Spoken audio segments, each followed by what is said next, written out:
Hello students, so let's read this question. So the question is, if a vector plus b vector plus c vector is equal to 0 vector, magnitude of a is equal to 3, magnitude of b is equal to 5, magnitude of c is equal to 7, then the angle between a vector and b vector is which of the following option? Okay, जैसे कि हमें दिया हुआ है a vector plus b vector plus c vector is equal to 0 vector है.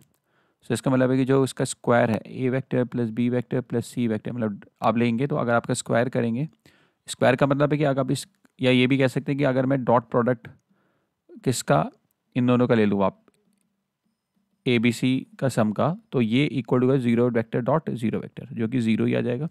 और इससे आ जाएगा मैग्नीट, इससे आ जाएगा तुम्हारा इसका होल स्क्वायर. आपको पता है A vector dot A vector हमेशा इसका स्क्वायर हो जाता है, तो ये इसका square is equal to zero हो जाएगा.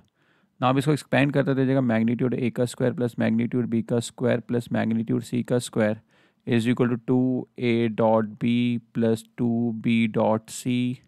तो आइडेंटिटी आप अप्लाई कर देते हैं वाली 2c dot A is equal to 0. अब हमें मैग्नीट्यूड ऑफ ए दिया हुआ है 3, तो हो जाएगा 9, ये हो जाएगा 25, मैग्नीट्यूड क्योंकि 5 है, मैग्नीट्यूड सी है तो 49 है. इन सब में से मैं 2 थ्रू आउट कॉमन ले सकता हूँ. सो 2 थ्रू आउट कॉमन लेने से हमारे पास क्या आ जाएगा, ये ब्रैकेट के अंदर आ जाएगा a dot B plus B dot C plus C dot A is equal to 0. Okay, इससे हम सिंप्लीफाई करेंगे तो हमारे पास आ जाएगा a dot B plus B dot C plus C dot A की वैल्यू आ जाएगी. ओके, हमें निकालना है angle between A vector and B vector. So उसके लिए हमें चाहिए होगा magnitude of B, magnitude of A dot B. Okay, now इधर देखते जाइए कैसे करने वाला है उसको. 25 प्लस 9 कितना हो जाएगा तुम्हारा 34, 34 प्लस 49, 34 प्लस 49 इक्वल हो जाएगा दोनों 13, 83. Okay, 83 plus 2. इसमें देखिए ए डॉट बी को तो मैं रिटेन करूंगा. इसमें आप देखिए मैं इन दोनों में से अगर आप देखेंगे तो इन दोनों में से मैं सी वेक्टर कॉमन ले सकता हूँ. सी वेक्टर जैसे ही मैं कॉमन लूँगा तो अंदर बचेगा मेरा सी डॉट, जैसे मैंने तो अंदर बचेगा B vector plus A vector equal to 0.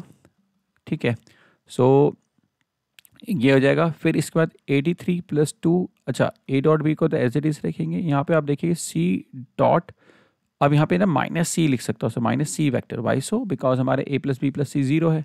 अगर A plus B plus C vector अगर जीरो वैक्टर है तो इसका मतलब है कि हमारा जो ए प्लस बी वैक्टर है that will be equal to minus of C vector. तो इस वजह से ये हो जाएगा bracket close equal to 0. So ये जाएगा तुम्हारा 83 प्लस 2 ब्रैकेट के अंदर रहेगा, यहाँ तो रहेगा ए डॉट बी. अच्छा, यहाँ पे जाएगा minus C of C vector का मैग्नीट्यूड, माइनस सी वेक्टर का मैग्नीट्यूड है माइनस 49 इक्वल्स टू 0. तो इससे हमारा ए डॉट बी आने वाला है. तो सबसे पहले देखेंगे यहाँ पे हमारा जगह 2 A dot B, 2 A dot B minus 98 is equal to minus 83, minus 83 plus 98 ये किसके बराबर आ जाएगा 2 A dot B vector minus 83 plus 98 तो जाएगा 5, 15. देख लीजिए आप यहाँ पे 8 में से 3 गया तो 5, 9 में से 8 गया. ठीक है, that is equal to 2 A dot B. तो ए डॉट बी जो आ गया हमारे पास 15/2 आ गया. अब ए डॉट बी 15 है, देयर फॉर नाउ अब मैं एंगल बात कर सकता हूँ. एंगल बिटवीन का मैं थीटा मानता तो cos theta is equal to आपको आ जाएगा A dot B divided by magnitude of A, magnitude of B. So 15/2 divided by magnitude of A that is 3, magnitude that is 5. 15 से 15 कैंसिल आउट हो गया तो कॉस थीटा हमारे कितना हो गया, cos theta is equal to 1/2.